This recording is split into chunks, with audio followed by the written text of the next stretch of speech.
Coucou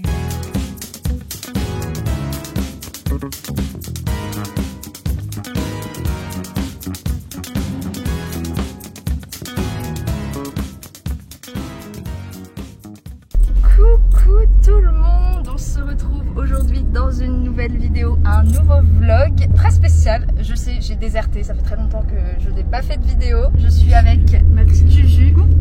On est toutes les deux pour 2 semaines à Rio au Brésil. Non, 1 semaine à Rio et 1 semaine à Salvador. Et du coup je vous emmène avec nous dans nos petites aventures au Brésil. Ça va être trop bien, on a trop hâte. Là à Rio on dort dans une auberge de jeunesse. Pour l'auberge de jeunesse on a payé 100 € pour presque 1 semaine. Et franchement l'auberge est trop bien, genre elle est tenue par un Français. Et genre il y a un chef cuisinier qui nous fait à manger pour le petit déj le matin. Enfin, même il y a une vue incroyable. Mais ouais, du coup là on a trop hâte de visiter. Et voilà, on vous emmène avec nous. C'est parti, 2 semaines au Brésil.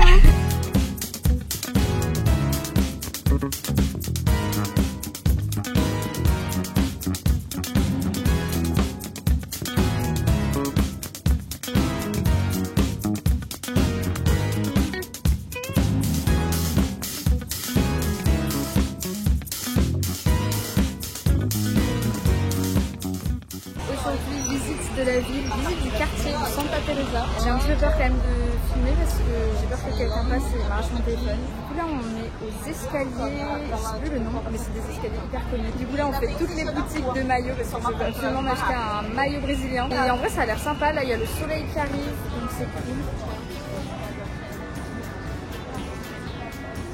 Bien négocié, genre un maillot comme ça c'est 80 reals, mais je vais essayer de négocier à... Après je voulais m'acheter un petit tote bag, regardez il est trop chou.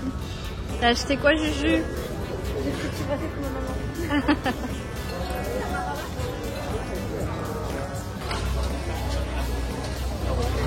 On arrive à l'Escadaria Celarón. C'est l'escalier super connu du centre-ville avec plein de couleurs trop belles. Par contre c'est le bordel, il y a un monde fou. Mais voilà, regardez. Escadaria Celarón.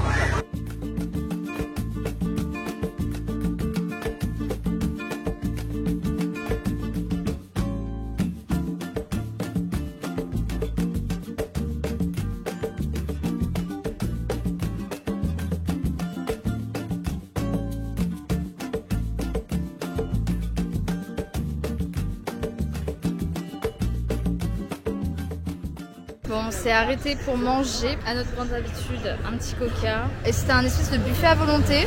On en a eu pour 28. 3 €. Ouais, 3 €. On a tout ça pour 3 €. C'est trop bien, genre, pour les escaliers, je ressens l'énergie. C'est rare d'aller dans une ville où vraiment tu sens qu'il y a un passé, qu'il y a un vécu, tu vois. Je suis d'accord.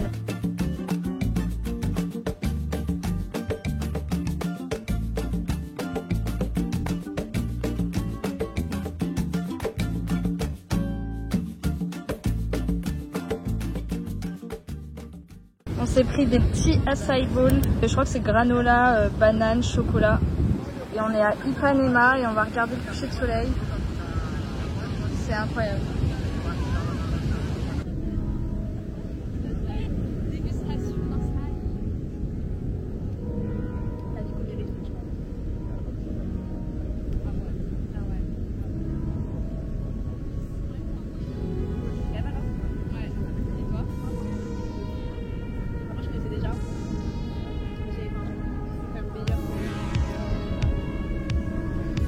Regardez la plage d'Ipanema, la nuit, c'est trop stylé. Genre vraiment c'est incroyable d'être au Brésil, plage d'Ipanema, coucher de soleil, c'est incroyable.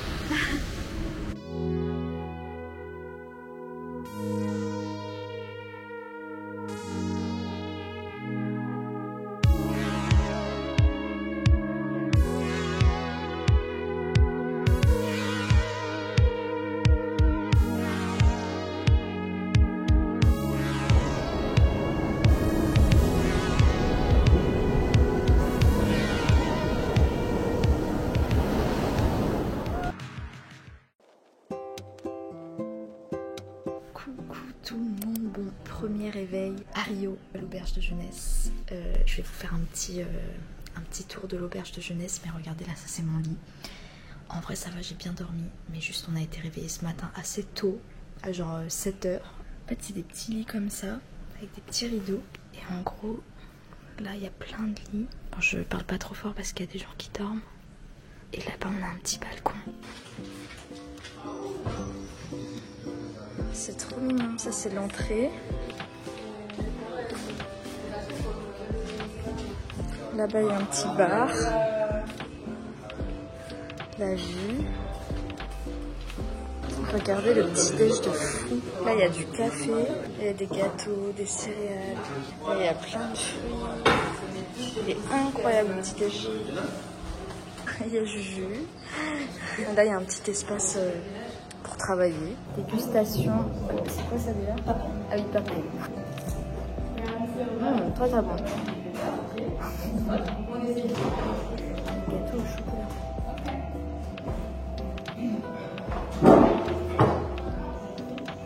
Il est grave bon.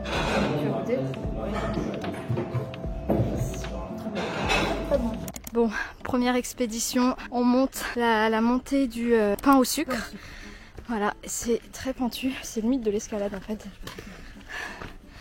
Mais ça dure que 30 ou 40 minutes. Donc en vrai ça va, c'est que 30 minutes mais de montée intense.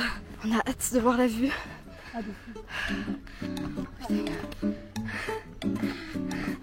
Voilà.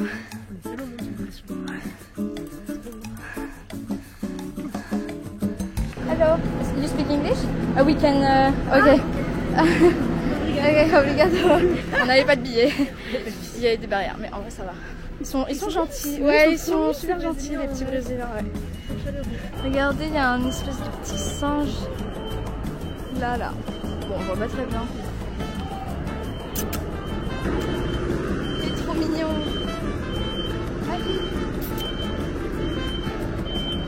Du coup, ça y est, on est arrivé tout en haut, donc du pain au sucre. Et après, c'est gratuit, enfin, c'est accessible gratuitement.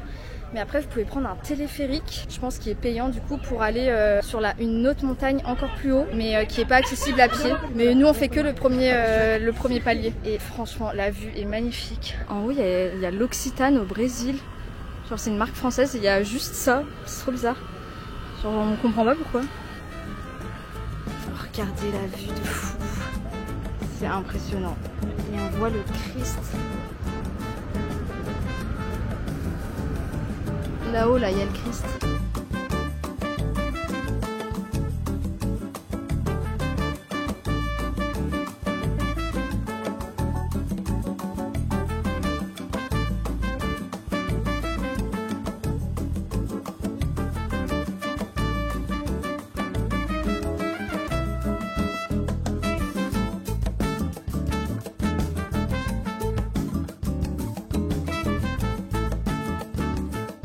On s'est arrêté pour manger, donc ça apparemment c'est un peu spécialité brésilienne, ça s'appelle un quito, non kibé, je sais plus. Je pense que ça c'est des petits oignons frits, un tablé et du riz. On fait un mélange de 3 langues entre l'anglais, l'espagnol, non, le français, l'anglais, l'espagnol, le portugais, on fait un mix de toutes les langues là. C'est parti, dégustation, le tablé. Ah, c'est bon. Ça je sais pas si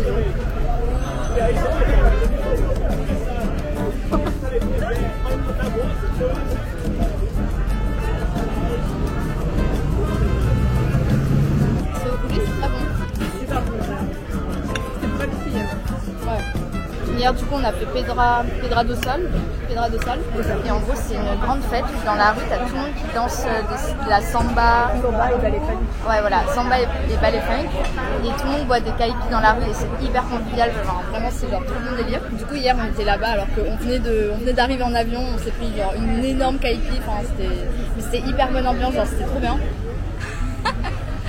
Juju elle a pris une saucisse Costa. C'est bon. Ok. Bon les gars, bon les gars on est dans un taxi, on a pris un petit Uber. Ah on est là. Ah ok bon bah voilà on est dans le taxi, on vient d'arriver pour le Christ Rédempteur. Voilà, faut savoir qu'on ne se déplace que en Uber ici. On est sûr que c'est là? Voilà, Oui, c'est là-bas, regarde. Ok, ok, obrigado. Obrigado. Ah, j'étais en train de taper ma meilleure sieste dans le Uber parce que là le jet lag se fait ressentir. Mais voilà, du coup là on va faire le petit Christ rédempteur qui est en haut du Corcovado, donc c'est la colline, le Corcovado. Et en fait pour y accéder on doit prendre un petit train. On cherche un petit café pour nous réveiller. Parce que là on a besoin de se réveiller. Et ouais, du coup les Uber ça coûte vraiment pas cher du tout. Ouais. Là on a payé 2 euros pour faire 20 minutes de taxi, on a payé 2 euros, donc c'est vraiment pas cher.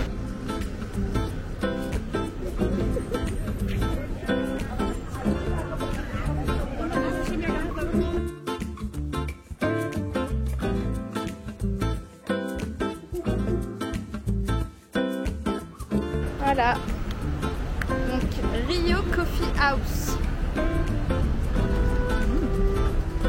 Cette vidéo est du café. Oh, ah, c'est trop mignon.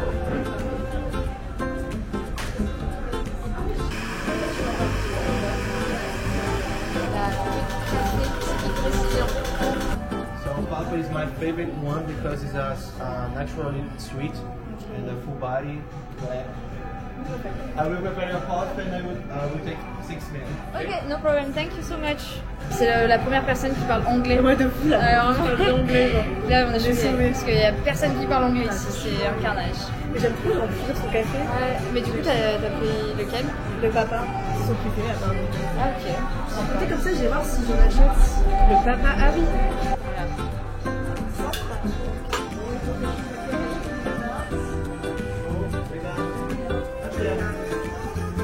Dégustation, déjà ça sent hyper fort. Donc moi celui qui m'a fait c'est celui-là, le Grauna. Je sais pas comment ça se prononce.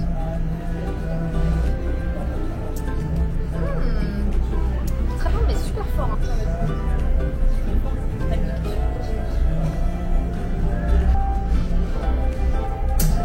Non, il est bon. Ouais, en vrai il est super bon. Ça se voit que c'est vraiment du café de qualité. Hello. Voilà le petit train.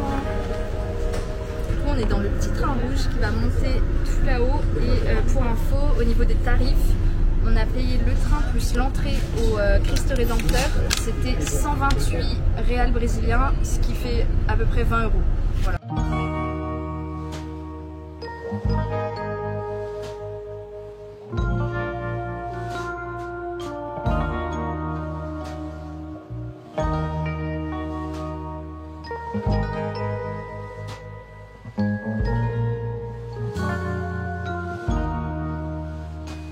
Let's go! On est arrivé tout à l'heure. Mais toi, est-ce que je touche le Christ? C'est trop bizarre. Ouais, par contre, il y a un monde fou, c'est catastrophique. Mais ça y est, on y est. Le match tout piche tout. On est fatigué. Non, mais genre, regardez, c'est trop stylé!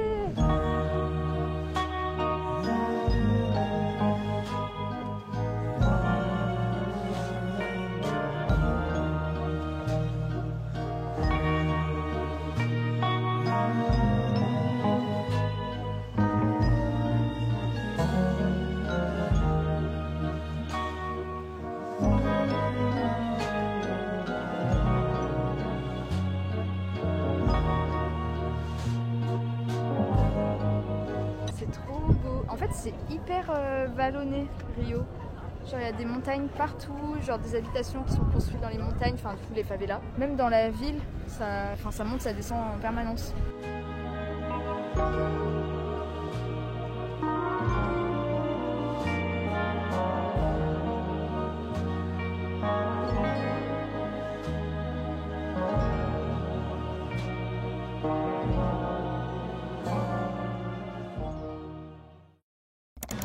On se retrouve aujourd'hui. On est dans une favela, la plus grande favela d'Amérique latine au Brésil. C'est une dingue. Genre là, en gros, on est monté en moto-scoot, enfin moto-taxi. Et c'est incroyable. Genre vraiment, je suis choquée. Apparemment, c'est la plus grande favela d'Amérique latine, mais c'est aussi la moins dangereuse. C'est immense.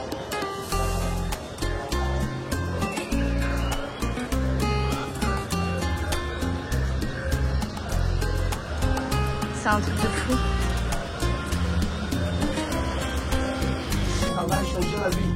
Grâce les études, bonne formation, bon travail. Elles vont ignorer le facteur historique qu'on est là. On est descendants d'esclaves qui viennent pas dans l'abolition du rien. Comme vous pouvez voir, nos parents ont beaucoup d'esclavagisme.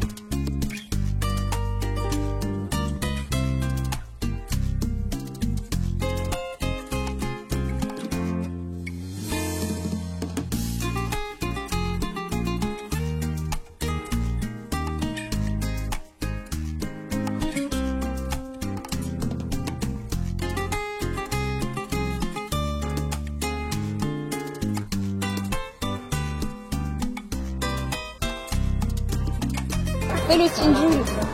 Le Sinjul. Ouais, je sens. Peut-être la personne elle est importante dans les hiérarchies, mais vous ne savez pas.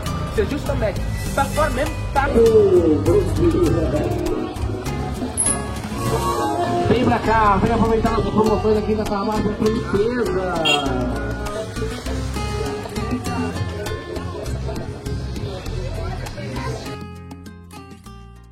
Bon les gars, après cette excursion dans les favelas, d'ailleurs je vous raconterai tout ça tout à l'heure. Nous sommes actuellement en pleine, on vient de faire une petite randonnée qui est en face de la favela. Ça s'appelle la randonnée des deux frères. C'est incroyable, genre vraiment. Par contre ça monte comme ça pendant 40 minutes, mais le résultat, en gros là on a la vue sur toute la favela, mais de l'autre côté, parce que on a échangé de point de vue. Enfin bref, tout à l'heure en gros on était là-bas, maintenant on est sur la montagne qui est en face, c'est magnifique, genre vraiment c'est incroyable. Donc tout à l'heure on était là-bas et maintenant on est en face, mais voilà c'est incroyable et c'est surtout immense. Et je me rends compte que je suis trop reconnaissante d'être ici, c'est impressionnant. Et apparemment il y a 250 000 personnes qui vivent dans cette favela.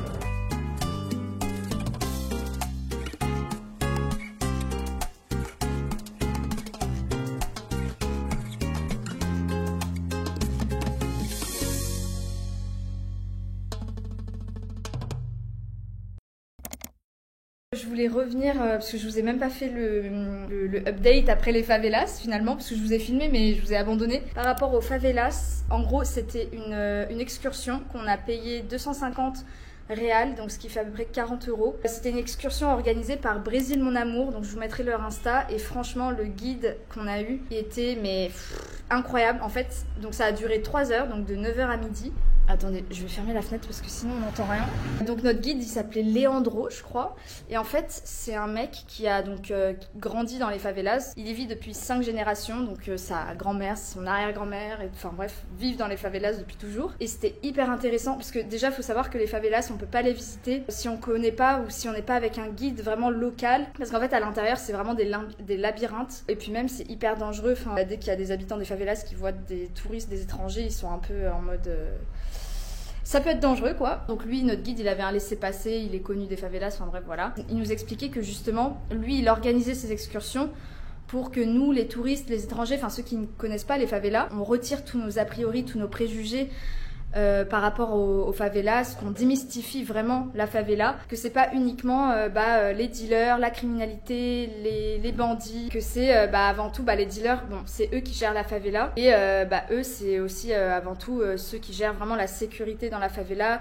Il y a toute une organisation, ils sont hyper solidaires entre eux. En fait, lui, il nous a vraiment raconté l'histoire des favelas, parce que nous, apparemment, quand on apprend l'histoire en cours, il y a beaucoup de choses qui sont cachées. Et lui, il était un peu là pour rétablir la vérité. Déjà, il y a une grosse population africaine qui a été envoyée au Brésil. C'était un peu les exclus des populations, enfin en mode c'était la punition, on vous envoie au Brésil. Petite anecdote, on s'est retrouvés, donc on est passé par le quartier rouge, donc le quartier dangereux de la favela, et là il nous a dit ouais, surtout vous rangez tous vos téléphones, les lunettes, les caméras, parce que on va voir des dealers très clairement, et on va passer à ça de mecs armés mais avec des grosses calaches quoi. C'était hyper impressionnant parce qu'on est vraiment passé, on était à ça de mecs qui avaient des énormes calaches dans les mains et qui nous regardaient en mode comme ça.